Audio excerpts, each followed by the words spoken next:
Bike একটা cycle, এটা সাইকেলের মতো ব্যবহার করা উচিত। এটা পরে যদি করা হয় তাহলে তো অনেক প্রবলেমে পড়বো আমরা সাধারণ মানুষ। আমাদের উপরে অতিরিক্ত এই বাজেটটা যেন পাস না করে, এটা আমরা সরকারের আশাবাদী যেন না করা হয়, কারণ এটা করলে আমাদের জন্য যে টাকা আমরা ইনকাম করি প্রতি মাসে আমাদের জন্য ফ্যামিলি বা নিজে চলার জন্য কষ্টকরতাই হবে।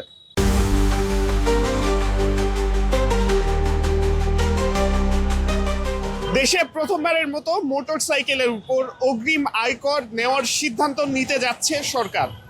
এই নিয়ে আলোচনা চলছে এবং অগ্রিম এই আয়কর বাংলাদেশে এই প্রথম সিদ্ধান্ত হতে পারে এই বছরের বাজেটে।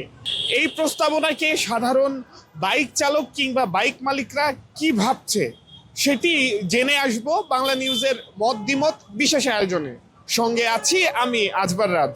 বাংলাদেশের মানুষ তো এই ধরনের এই নতুন একটা উদ্যোগ সরকার নিয়েছে, এর জন্য আমরা অভ্যস্ত না।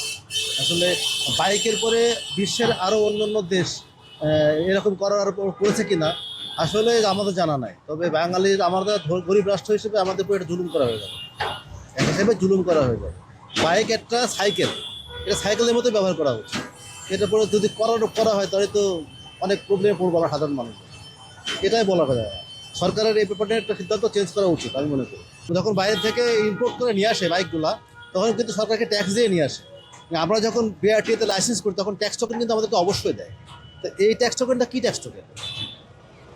যে ট্যাক্স টোকেনটা আমরা ব্যবহার করি, যে সরকার থেকে যেটা দেয় আমাদেরকে বিআরটিতে, এই ট্যাক্স টোকেন কি এই ট্যাক্স টোকেন না? ট্যাক্স না, এটা সরকারকে দিই না আমরা। তো নতুন করে আবার কি ট্যাক্স দেবো আমরা? নতুন করে আবার কি ট্যাক্স দেবো? ট্যাক্স টোকেন তো কাছে নিয়েই ঘুরি আমরা সবসময়। ট্যাক্স টোকেন আছে, আর রেজিস্ট্রেশন সার্টিফিকেট আছে, ড্রাইভিং লাইসেন্স আছে, সব কিছু করছি। কিন্তু ট্যাক্স টোকেন তো আমরা সরকার থেকে একবার ট্যাক্স দিয়েই তো আমরা রোডে বাইক দিয়ে নামছি। আবার করারোপ করবে, ট্যাক্স দিবে, ট্যাক্স ইনকাম ট্যাক্স দিবে। এটা তো আসলে বাইকের দামই বা কয় টাকা? 1-1.5 লাখ টাকাটা বাইকের দাম, তারপর যদি প্রতি বছর বছর কর দেওয়া হয়, এইটা আমাদের সাধারণ মানুষের কাছে অনেক বেশি চাপ হয়ে যাবে। সরকারকে পুনর্বিবেচনা করার জন্য আমি আহ্বান করতে পারি, এটুকু।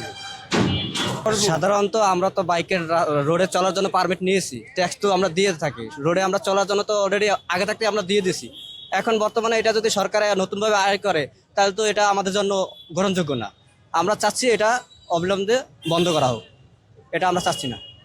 না, আমরা তো প্রতি বছর প্রতি 2 বছর অন্তর অন্তর আয়কর দিয়ে আসতেছি। তা সেই ক্ষেত্রে আমরা আশা করি সরকার যেন আমাদের উপরে অতিরিক্ত এই বাজেটটা যেন পাস না করে, এটা আমরা সরকারের আশাবাদী যেন না করা হয়, কারণ এটা করলে আমাদের জন্য যে টাকা আমরা ইনকাম করি প্রতি মাসে আমাদের জন্য ফ্যামিলি বা নিজে চলার জন্য কষ্টকরতাই হবে। এটা আমার কথা। এটা আমাদের সরকারের আবেদন, যেন সরকার যেন এটা আমাদের জন্য না করা হয় সাধারণ পাবলিকের জন্য। সবকিছু দিয়ে আসছে তো অবশ্যই একটু জুলুম করা হইতেছে। দেখা যাচ্ছে যে আপনাদের বাইকটা নেওয়ার সময় কেনার সময় বড় একটা ট্যাক্স দিয়েই আমরা কিনি, ঠিক আছে? এটা তো জুলুম করা হইতেছে। অবশ্যই ঘাটতি বই, দামের ঘাটতি বই তো অযথা হয়তো 2,000 টাকা দিতে হবে। একটা মানুষ 125 সিসি গাড়ি একটা মানুষের বছরে 2,000 টাকা দিতে হবে, অযথা দিতে হবে, ঠিক আছে?